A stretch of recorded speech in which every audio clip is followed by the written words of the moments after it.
بسم اللہ الرحمن الرحیم، اللہ کے نام سے جو رحمان اور رحیم ہے۔ الف لام میم، ذالک الکتاب لا ریب فیہ ھدی للمتقین الذین یؤمنون بالغیب ویقیمون الصلاة ومما رزقناہم ينفقون۔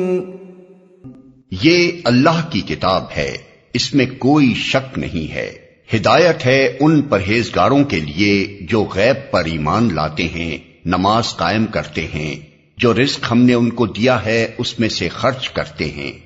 الف لام میم، یہ حروف مقطعات قرآن مجید کی بعض صورتوں کے آغاز میں پائے جاتے ہیں۔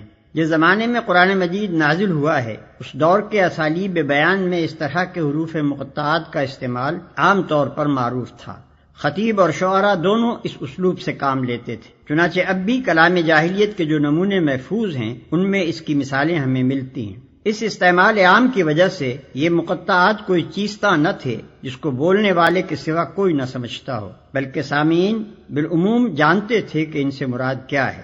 یہی وجہ ہے کہ قرآن کے خلاف نبی صلی اللہ علیہ وسلم کے ہم اصل مخالفین میں سے کسی نے بھی یہ اعتراض کبھی نہیں کیا کہ یہ بے معنی حروف کیسے ہیں جو تم بعض صورتوں کی ابتدا میں بولتے ہو، اور یہی وجہ ہے کہ صحابہ کرام رضوان اللہ تعالی علیہم اجمعین سے بھی ایسی کوئی روایت منقول نہیں ہے کہ انہوں نے نبی صلی اللہ علیہ وسلم سے ان کے معنی پوچھے ہوں۔ بعد میں یہ اسلوب عربی زبان میں متروک ہوتا چلا گیا اور اس بنا پر مفسرین کے لیے ان کے معنی متعین کرنا مشکل ہو گیا، لیکن یہ ظاہر ہے کہ نہ تو ان حروف کا مفہوم سمجھنے پر قرآن سے ہدایت حاصل کرنے کا انحصار ہے، اور نہ یہی بات ہے کہ اگر کوئی شخص ان کے معنی نہ جانے گا تو اس کے راہ راست پانے میں کوئی نقص رہ جائے گا۔ لہذا ایک عام ناظر کے لیے کچھ ضروری نہیں ہے کہ وہ ان کی تحقیق میں سرگرداں ہو۔ یہ اللہ کی کتاب ہے، اس میں کوئی شک نہیں ہے۔ اس کا ایک سیدھا سادہ مطلب تو یہ ہے کہ بے شک یہ اللہ کی کتاب ہے، مگر ایک مطلب یہ بھی ہو سکتا ہے کہ یہ ایسی کتاب ہے جس میں شک کی کوئی بات نہیں ہے۔ دنیا میں جتنی کتابیں امور ما بعد طبیعت اور حقائق ما ورائے ادراک سے بحث کرتی ہیں وہ سب قیاس و گمان پر مبنی ہیں، اس لیے خود ان کے مصنف بھی اپنے بیانات کے بارے میں شک سے پاک نہیں ہو سکتے، خواہ وہ کتنے ہی یقین کا اظہار کریں۔ لیکن یہ ایسی کتاب ہے جو سراسر علم حقیقت پر مبنی ہے، اس کا مصنف وہ ہے جو تمام حقیقتوں کا علم رکھتا ہے، اس لیے فی الواقع اس میں شک کے لیے کوئی جگہ نہیں۔ یہ دوسری بات ہے کہ انسان اپنی نادانی کی بنا پر اس کے بیانات میں شک کریں۔ ہدایت ہے ان پرہیزگاروں کے لیے، یعنی یہ کتاب ہے تو سراسر ہدایت اور رہنمائی، مگر اس سے فائدہ اٹھانے کے لیے ضروری ہے کہ آدمی میں چند صفات پائی جاتی ہوں۔ ان میں سے اولین صفت یہ ہے کہ آدمی پرہیزگار ہو، بھلائی اور برائی میں تمیز کرتا ہو، برائی سے بچنا چاہتا ہو، بھلائی کا طالب ہو اور اس پر عمل کرنے کا خواہش مند ہو۔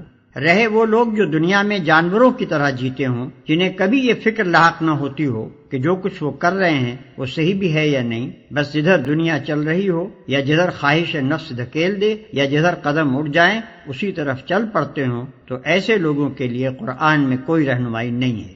جو غیب پر ایمان لاتے ہیں، یہ قرآن سے فائدہ اٹھانے کے لیے دوسری شرط ہے۔ غیب سے مراد وہ حقیقتیں ہیں جو انسان کے حواس سے پوشیدہ ہیں اور کبھی براہ راست عام انسانوں کے تجربے و مشاہدے میں نہیں آتی، مثلا خدا کی ذات و صفات، ملائکہ، وحی، جنت، دوزخ وغیرہ۔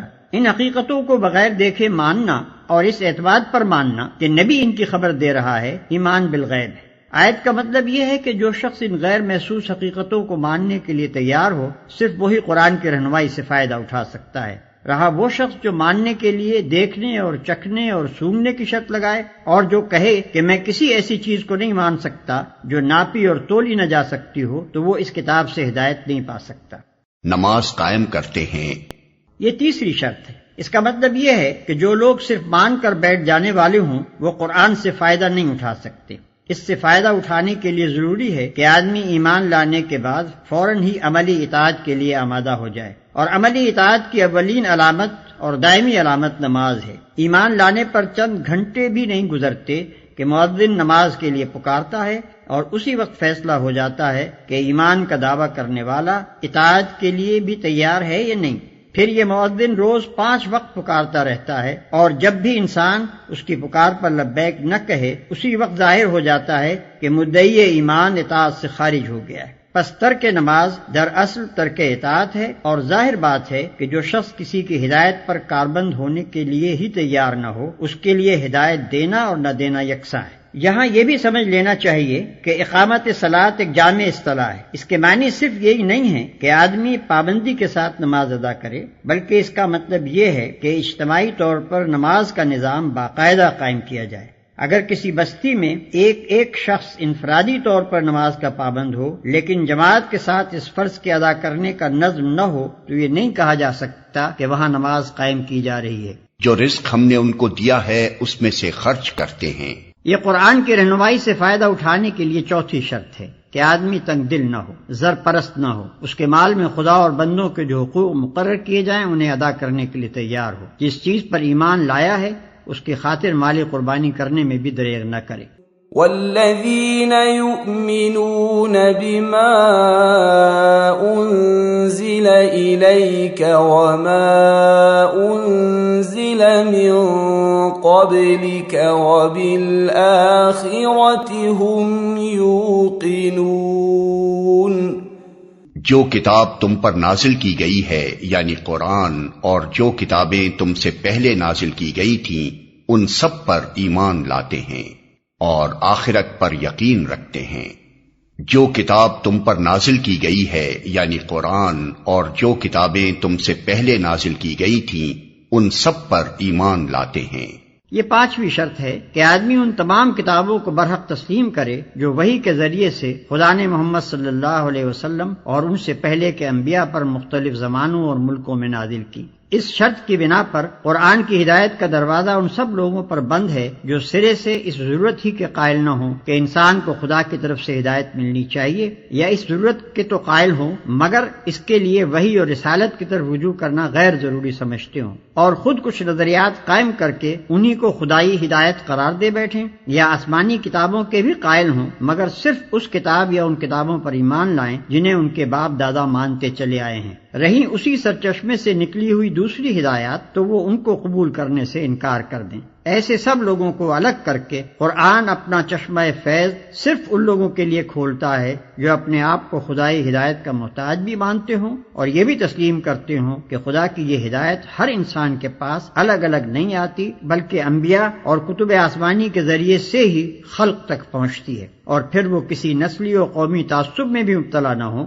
بلکہ خالص حق کے پرستار ہوں۔ اس لیے حق جہاں جہاں جس شکل میں بھی آیا ہے اس کے آگے سر جھکا دیں اور آخرت پر یقین رکھتے ہیں۔ یہ چھٹی اور آخری شرط ہے۔ آخرت ایک جامع لفظ ہے جس کا اطلاق بہت سے عقائد کے مجموعے پر ہوتا ہے۔ اس میں حسب ذیل عقائد شامل ہیں۔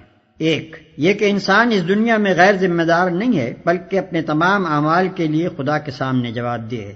2 یہ کہ دنیا کا موجودہ نظام ابدی نہیں ہے بلکہ ایک وقت پر جس سے صرف خدا ہی جانتا ہے اس کا خاتمہ ہو جائے گا۔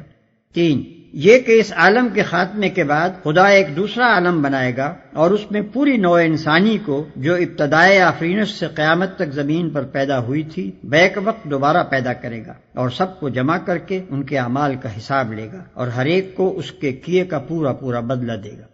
4 یہ کہ خدا کے اس فیصلے کی روح سے جو لوگ نیک قرار پائیں گے وہ جنت میں جائیں گے اور جو لوگ بد ٹھہریں گے وہ دوزخ میں ڈالے جائیں گے۔ 5 یہ کہ کامیابی اور ناکامی کا اصلی معیار موجودہ زندگی کی خوشحالی و بدحالی نہیں ہے بلکہ در حقیقت کامیاب انسان وہ ہے جو خدا کے آخری فیصلے میں کامیاب ٹھہرے اور ناکام وہ ہے جو وہاں ناکام ہو۔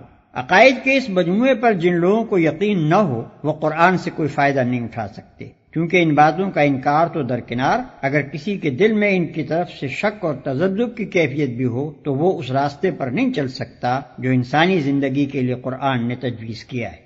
اولئک علی ھدی من ربہم واولئک ھم المفلحون۔ ایسے لوگ اپنے رب کی طرف سے راہ راست پر ہیں اور وہی فلاح پانے والے ہیں۔